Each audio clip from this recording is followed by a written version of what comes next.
দেখুন, ৫ই আগস্টে যখন গণঅভ্যুত্থান সংঘটিত হচ্ছিল তার আগ মুহূর্তে অনেক মানুষকে অনেক হিন্দু সম্প্রদায়ের লোক এসে কিন্তু হুমকিও দিয়েছে।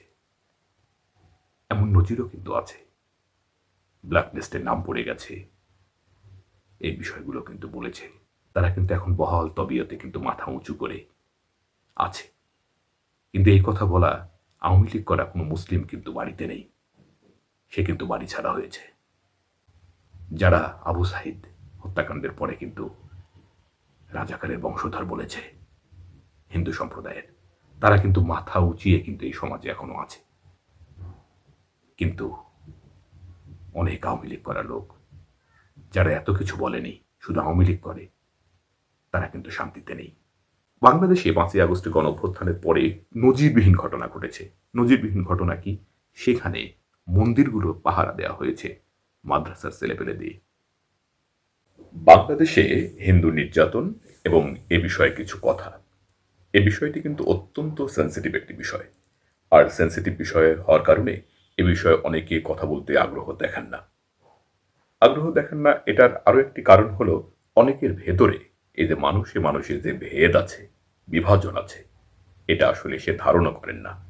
আর ধারণ না করার কারণে সে চান না যে এ বিষয়ে কথা বলতে গেলে কারো পক্ষে হয়তো একটু বেশি বলা হবে, কারো পক্ষে হয়তো একটু কম বলা হবে। আর বেশি কমের কারণে হয়তো তার গায়ে একটা ট্যাগ লেগে যেতে পারে। যে ভেতরে ভেতরে এই বিভাজনটাকে ধারণই করেন না, তার গায়ে যদি এই ট্যাগ লেগে যায়, এই জন্য তারা এই কথা বলা থেকে বিরত থাকেন, এ বিষয়ে কথা বলা থেকে। দেখুন, ৫ই আগস্টে বাংলাদেশে যে গণ অভ্যুত্থান সংগঠিত হলো, এই গণ অভ্যুত্থানের পরে অন্তর্বর্তীকালীন সরকারের প্রধান হয়েছেন ডক্টর মোহাম্মদ ইউনূস।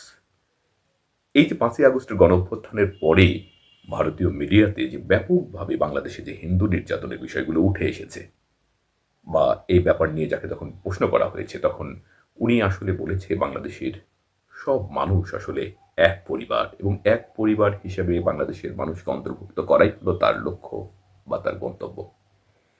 উনিও ভিতরে আসলে এই যে বিভাজনের যে ব্যাপারটা, অর্থাৎ মানুষের জাতগত কারণে, ধর্মগত কারণে, বর্ণগত কারণে মানুষে মানুষে ভেদ হবে, বিভাজন হবে, এই বিষয়গুলোকে উনিও লালনও করেন না, ধারণা করেন না।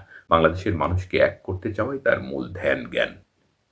এখন বাংলাদেশে হিন্দু নির্যাতন এবং এ বিষয়ে কিছু কথা। মূল আলোচ্য বিষয় হলো এইটা। এই বিষয়ে কথা বলতে গেলে আগে আমাকে রাষ্ট্র বিষয়টা নিয়ে একটু কথা বলা জরুরি বলে মনে করি। দেখুন, রাষ্ট্র কিন্তু বিশাল এবং বিস্তৃত একটি বিষয়।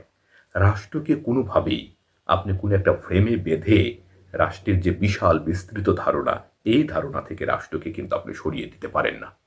রাষ্ট্রকে যদি আপনি কোনো একটা বর্ণের বা কোনো একটা গোত্রের বা কোনো একটা জাতির বা কোনো একটা ধর্মের ফ্রেমে বেঁধে দিয়ে রাষ্ট্রকে যদি আপনি সকলের কাছ থেকে কেড়ে নিয়ে একটা নির্দিষ্ট গোত্রের কাছে, বর্ণের কাছে, ধর্মের কাছে দিয়ে দেন, তাহলে রাষ্ট্রের যে বিশাল বিস্তৃত ধারণা, সেই ধারণা থেকে রাষ্ট্রও কিন্তু অবস্থানচ্যুত হয়। বাংলাদেশে এই যে একটা সম্প্রদায়, বিশেষ করে যে হিন্দু সম্প্রদায়ের ক্ষেত্রে নির্যাতনের বিষয়টি বারবার ভারতীয় মিডিয়াতে উঠে আসছে। বাংলাদেশে এই বিষয়ে কথা বলার আগে একটু বলা উচিত, দেখুন, প্রদীপ চট্টগ্রামের যে ওসি ছিলেন, বাংলাদেশের এক পুলিশ অফিসার প্রদীপ, ওসি প্রদীপ, তার নাম কিন্তু অনেকেই শুনেছে এবং পুরো বাংলাদেশে তার নাম ছড়িয়ে পড়েছিল। সে সিনহা, মেজর সিনহা এই হত্যাকাণ্ডের সঙ্গে তার ইনভলভমেন্টের বিষয়গুলো খুঁজে পাওয়া যায়। এই মানুষটি ১৬১ জন মানুষকে ক্রস ফায়ার করে হত্যা করেছে। সে কিন্তু হিন্দু সম্প্রদায়ের মানুষ ছিল। ১৬১ জন মানুষকে সে হত্যা করেছে। বিষয়টা আমি কেন নিয়ে আসছি দেখেন, এই মানুষটা ১৬১ জন মানুষকে কিন্তু ক্রসফায়ারে হত্যার সঙ্গে সম্পৃক্ত। বাংলাদেশে হিন্দু নির্যাতন এবং কিছু কথা, সংখ্যার কথা যদি চিন্তা করা যায়, তাহলে দেখুন, হিন্দু সম্প্রদায়ের থেকে কম সম্প্রদায়ের মানুষ কিন্তু খ্রিস্টীয় সম্প্রদায়, বৌদ্ধ সম্প্রদায়, তারা কিন্তু এত ব্যাপক হারে ভারতে যাচ্ছে না, তারা ব্যাপক হারে কিন্তু দেশান্তর হচ্ছে না। কিন্তু বারবার হিন্দু সম্প্রদায়ের ক্ষেত্রে এই কথাটা কেন বারবার আসে? হ্যাঁ, তারা নির্যাতনের শিকার যে হচ্ছে না তা নয়, হচ্ছে। কিন্তু দেশ ত্যাগের কারণগুলো কি শুধুমাত্র নির্যাতনের কারণেই তারা দেশ ত্যাগ করছে? তাহলে এক্ষেত্রে একটা কথা বলতে হয়। দেখেন, মেক্সিকোর অঞ্চল থেকে প্রচুর মানুষ আমেরিকাতে প্রতিনিয়ত ঢুকে যাচ্ছে। তারা কি সে দেশে নির্যাতনের শিকার হচ্ছে? ভারত হচ্ছে বৃহৎ অর্থনীতির একটা দেশ। এটা ধ্রুব সত্য। অনেক মানুষ সুযোগ থাকলে ভারতে যেতে চাইবে, এটাই স্বাভাবিক। এখানে হিন্দু সম্প্রদায়ের প্রচুর মানুষের আত্মীয় স্বজনের বাড়িঘর ভারতে থাকার কারণে অনেক মানুষ কিন্তু ভারতে চলে যেতে চায়। অনেকের বাড়িঘরও কিন্তু ভারতে আছে। অনেক হিন্দু সম্প্রদায়ের লোক অর্থনৈতিকভাবে অনেক প্রতিষ্ঠিত। তারপরেও তারা একটা সুন্দর বাড়ি বাংলাদেশে করে না। তাদের চিন্তাভাবনাগুলো সেখানে থাকে। এমন প্রচুর মানুষ কিন্তু আছে। হিন্দু সম্প্রদায়ের মানুষ এ দেশ থেকে কেন চলে যাচ্ছে? কেন চলে যায়? এর পেছনে বিভিন্ন কারণ থাকতে পারে। এদেশে খ্রিস্টান সম্প্রদায় সংখ্যায় খুব কম হওয়ার পরেও তারা কিন্তু মাথা উঁচিয়ে কিন্তু অবস্থান করে, টিকে থাকে। এদেশে ৭১ পরবর্তী দীর্ঘ সময় এদেশের শাসন ব্যবস্থা মূলত ভারতের দ্বারা প্রভাবিত হয়েছে। ভারত এখানে মুখ্য রোল প্লে করেছে। অথচ এখানকার হিন্দু সম্প্রদায়ের লোকগুলো নির্যাতনের শিকার হয়ে ভারতে চলে যাচ্ছে। ভারত চাইলে এই বিষয়টি খুব কম সময়ের মধ্যেই সুরাহা করতে সক্ষম। ভারতের সেই সক্ষমতা, সেই ক্ষমতা আছে। তাহলে বারবার কেন এই বিষয়গুলো উঠে আসলো? কেন ভারতীয় মিডিয়াতে এটা প্রচার করছে? বাংলাদেশে ৫ই আগস্টের গণঅভ্যুত্থানের পরে নজিরবিহীন ঘটনা ঘটেছে। নজিরবিহীন ঘটনা কি? সেখানে মন্দিরগুলো পাহারা দেওয়া হয়েছে মাদ্রাসার ছেলেপেলে দিয়ে। এখন এই বিষয়টি নিয়েও সমালোচনা হয়েছে। কেন মন্দির পাহারা দিবে তারা? তাহলে কতটা সেখানে বিপজ্জনক অবস্থা? একটা ভয়, এই যে অপপ্রচার চালানোই হচ্ছে, এ থেকে কিভাবে রক্ষা পাওয়া যায়?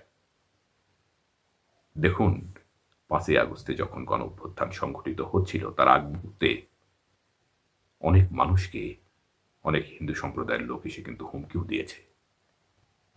এমন নজিরও কিন্তু আছে। ব্ল্যাক লিস্টের নাম পড়ে গেছে।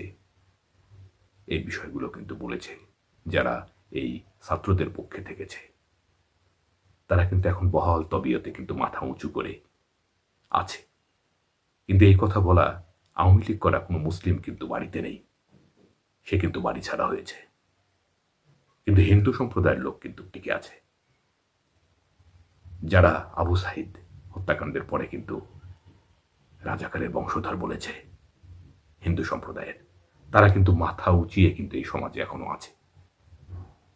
কিন্তু অনেক আওয়ামী লীগ করা লোক যারা এত কিছু বলেনি, শুধু আওয়ামী লীগ করে, তারা কিন্তু শান্তিতে নেই। কিন্তু হিন্দু সম্প্রদায়ের মানুষ কিন্তু নিরাপদে আছে। কিন্তু তারা এমন কিছু কথা বলেছে যে কথাগুলো তাদের বলা একদমই উচিত ছিল না সেই মুহূর্তে। তারা কিন্তু নির্যাতনের শিকার হয়নি। কিন্তু অনেক আওয়ামী লীগ পরিবার, বিশেষ করে মুসলিম সম্প্রদায়ের আওয়ামী লীগ করা মানুষগুলোর বাড়িঘর পোড়ানো হয়েছে। তারা এলাকা ছাড়া হয়েছে। হিন্দু সম্প্রদায়ের খুব কম লোক আছে, খুঁজেই পাওয়া যায়। বাংলাদেশে খ্রিস্ট সম্প্রদায়ের মানুষ আছে, বহাল তবিয়তে আছে, মাথা উঁচু করে আছে। হ্যাঁ, এটাই তো থাকবে, এটাই তো থাকবে, এটাই তো রাষ্ট্র। রাষ্ট্রতে সবাই মাথা উঁচু করেই তো থাকবে। সংখ্যায় একজন হতে পারে, আপনি সংখ্যায় কোটি জন হতে পারেন, সব মানুষই রাষ্ট্রে মাথা উঁচু করেই বাঁচবে, সমান অধিকার নিয়ে বাঁচবে। এমনটাই তো রাষ্ট্র। রাষ্ট্রের এটাই তো বিশাল বিস্তৃত ধারণা। রাষ্ট্রের আসল উদ্দেশ্য, রাষ্ট্রের আসল যে স্বতন্ত্র ধারা, এটাই।